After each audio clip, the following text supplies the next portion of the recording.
Rekan-rekan media yang saya hormati, Bapak Presiden sudah tiba di Chengdu, RRT atau Tiongkok pada hari ini tanggal 27 Juli sore hari. Begitu tiba di Chengdu, Presiden Republik Indonesia langsung melakukan pertemuan bilateral dengan Presiden Xi Jinping.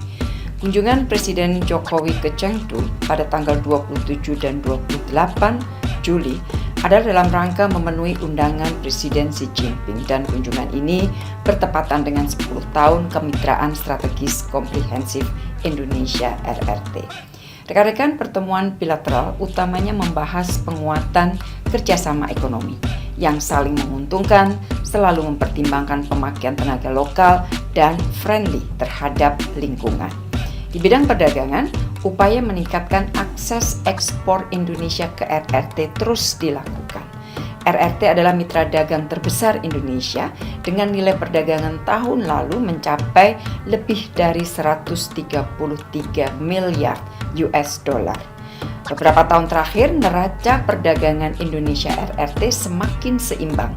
Bahkan tahun ini Indonesia mulai surplus. Dalam pertemuan, Bapak Presiden meminta akses pasar yang lebih banyak di RRT bagi produk-produk Indonesia.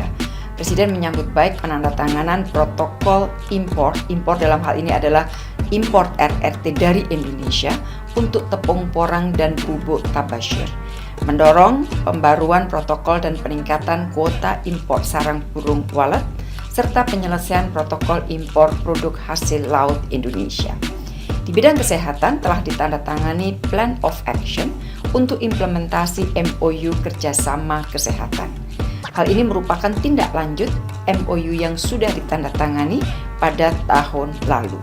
Pagi ini Pak Menkes melakukan pertemuan dengan lebih dari 30 pebisnis di bidang kesehatan, sekaligus memfasilitasi matchmaking antar bisnis dalam Indonesia China Healthcare and Biotech Investment Forum. Pertemuan Pak Menkes menghasilkan 9 MOU sektor swasta, antara lain terkait transfer teknologi produksi vaksin termasuk halal vaksin, kemudian produksi alat diagnostik dan manajemen sistem informasi kesehatan. Di dalam pertemuan, Bapak Presiden dengan Presiden Xi Jinping juga mendorong penguatan kerjasama vaksin, genomik dan bioteknologi untuk menghadapi kemungkinan pandemi baru, termasuk melalui pembangunan National Gene Bank dan pusat bioteknologi di Indonesia. Sementara itu di bidang investasi, Presiden menyampaikan bahwa minat investasi RRT ke Indonesia cukup besar. Besok, Presiden akan melakukan pertemuan dengan para investor RRT. RRT merupakan investor terbesar kedua di Indonesia dengan nilai 8,2 miliar US dollar pada tahun lalu. Meski angkanya sudah besar, namun kita lihat potensi masih besar dan sangat potensial untuk ditingkatkan lebih jauh lagi. Berbagai sektor investasi yang berpotensi diantaranya energi hijau, fiberglass, kesehatan, dan juga petrokimia. Presiden mengundang investasi RRT dalam pembangunan IKN. Adapun di dalam pertemuan kedua, Presiden juga membahas isu regional dan global, antara lain terkait dengan Indo-Pasifik. Bapak Presiden menegaskan semua negara harus menjaga perdamaian, stabilitas, dan kemakmuran kawasan. Presiden menyampaikan bahwa rivalitas antara major powers harus dikelola agar tidak menimbulkan konflik yang merugikan kawasan. Beliau menyambut baik dimulainya kembali komunikasi antara RRT dan Amerika Serikat. Beliau juga menyambut baik penyelesaian panduan percepatan negosiasi Code of Conduct di Laut Cina Selatan. Terkait ASEAN, Bapak Presiden meminta dukungan RRT untuk implementasi konkret ASEAN Outlook on the Indo-Pacific, termasuk partisipasi BUMN dan sektor swasta RRT dalam ASEAN Indo-Pacific Forum yang akan diselenggarakan September mendatang di Jakarta.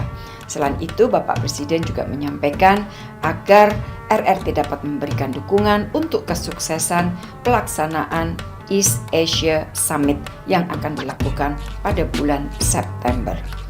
Selain itu, Bapak Presiden juga mengajak RRT bekerja sama memperjuangkan kepentingan negara berkembang di bidang Sustainable Tropical Forestry and Climate Action dan mengundang partisipasi RRT pada World Water Forum ke-10 di Bali pada tanggal 18 dan sampai 24 Mei 2024. Rekan-rekan, kunjungan Bapak Presiden ke Chengdu menghasilkan 8 kesepakatan, yaitu pertama, Plan of Action dari MOU Kesehatan. Kedua adalah protokol pembukaan akses pasar produk pertanian tepung porang. Yang ketiga, protokol pembukaan akses pasar produk pertanian pupuk tabashir. Yang keempat, MOU riset dan pengembangan industri plant breeding dan budidaya laut. Yang kelima, MOU kerjasama saling tukar pengetahuan dan pengalaman untuk pembangunan IKN. Yang keenam, MOU kerjasama Two Countries Twin Ports. Ketujuh, MOU kerjasama ekonomi dan teknis. Dan kedelapan, MOU kerjasama pendidikan bahasa Mandarin. Di luar itu juga ada deliverables berupa komitmen investasi yang detailnya akan disampaikan besok setelah pertemuan bisnis. Demikian hasil kunjungan hari pertama Bapak Presiden ke Chengdu. Untuk besok, kegiatan Bapak Presiden adalah pertama, menghadiri beberapa pertemuan bisnis dengan berbagai investor RRT, dan yang kedua adalah menghadiri pembukaan FISU World University Games. Dan hasil kunjungan hari kedua akan saya sampaikan dalam press briefing secara terpisah besok. Demikian, terima kasih. Ikuti update terbaru dari sosial media Tribun Jateng.